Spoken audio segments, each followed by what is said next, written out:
आपने मुझे मौका दिया बोलने का, उसके लिए धन्यवाद। धन्यवाद जी। माननीय सदस्य श्री विभू प्रसाद तराई जी। Thank you, Honorable Speaker, sir, giving me the opportunity to speak in the August House relating to this Leading Bill 2024, which was introduced in the Lok Sabha in August 9, 2024, seeks to replace the Indian Bill of Lading Act 1856. The bill provides a legal framework for issuance of Bill of Lading. To simplify, quote, this is a bill which refers to document issued by a freight carrier to a shipper. The bill contains details such as type, quality, condition, and destination of goods being carried. The Act states that a bill of lading is conclusive evidence of goods on board. It grants of all rights of suit and liabilities regarding the goods by the receiver as per the bill of lading, or any third party to whom the receiver may transfer ownership of goods. The bill retains all provisions under the Act. The bill adds that the central government may issue directions for carrying out the provisions of the bill.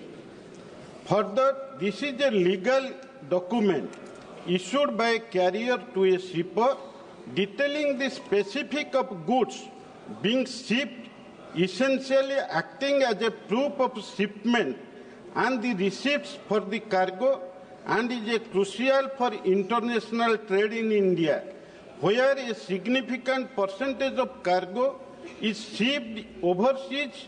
Using this document, however, precise data on the exact percentage of cargo shipments in India solely relying on bills of lading is not readily available. So, the Lading Act 1856, which is going to be amended relating to this bill only to transferring of all rights in respect of the central a contract contained in the bill of lading, along with the property to the consignee or endorse of the bill of lading, ensuring that transferred bill of lading in the hands of a bona fide holder to be treated as a conclusive evidence of the goods being laden on board. So, though the substantive aspects of the said Act continue to remain relevant, being a pre-independent statute, it is imperative that the provisions of the said Act require to be revised without changing the substance or spirit of the said Act, so as to bring in line with modern legislation in order to facilitate simplification and ease of understanding. Further, a new provision is proposed to be incorporated in empower the central government to issue directions to carry out the provisions of the proposed legislation. So, in the context of what incident had happened in Odisha, in Paradip port in 2009, one Mongolian vessel, MV Black Rose, carrying a cargo of 20,847 metric tons of iron ore and 920 metric tons of furnace oil, sank near Paradip port, Odisha, under mysterious circumstances. Actually, it was engaged in illegal transportation with forged documents. Actually, who was the owner? Till today, it was not known to the government till today. It was happened when Congress was ruling the country. At that time, I was the MP of that constituency, Jagatsinghpur MP constituency. Yes. At that time, when this incident happened, at that time, that government of Congress could not trace out the owner of the ship, and till today it is under the investigation. That's why this lading bill is required, because we know now our government of India, under the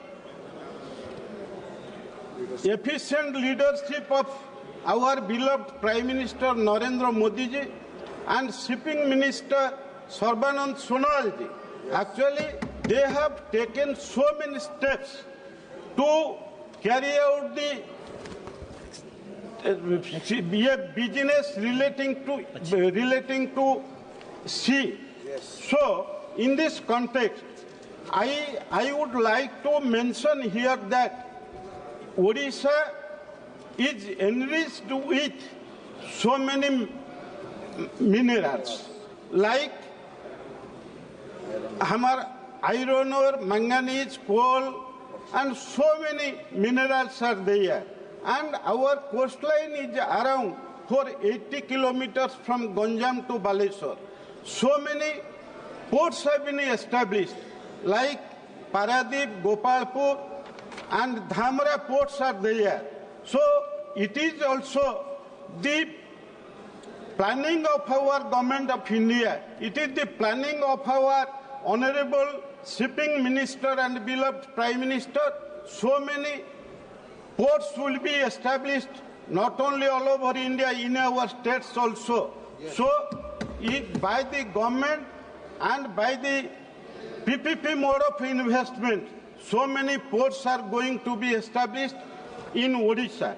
In this context, I would like to say that this is just to reiterate this House that India has a fleet strength of 1,526 vessels with 13.75 million gross tonnage in 2023. During last 1 year, 6 vessels has been added to the fleet.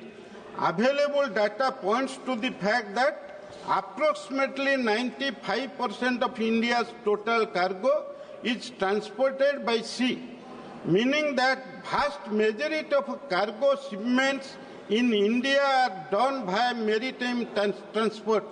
This translates to around 95% of the country's exim merchandise trade by volume being moved by sea.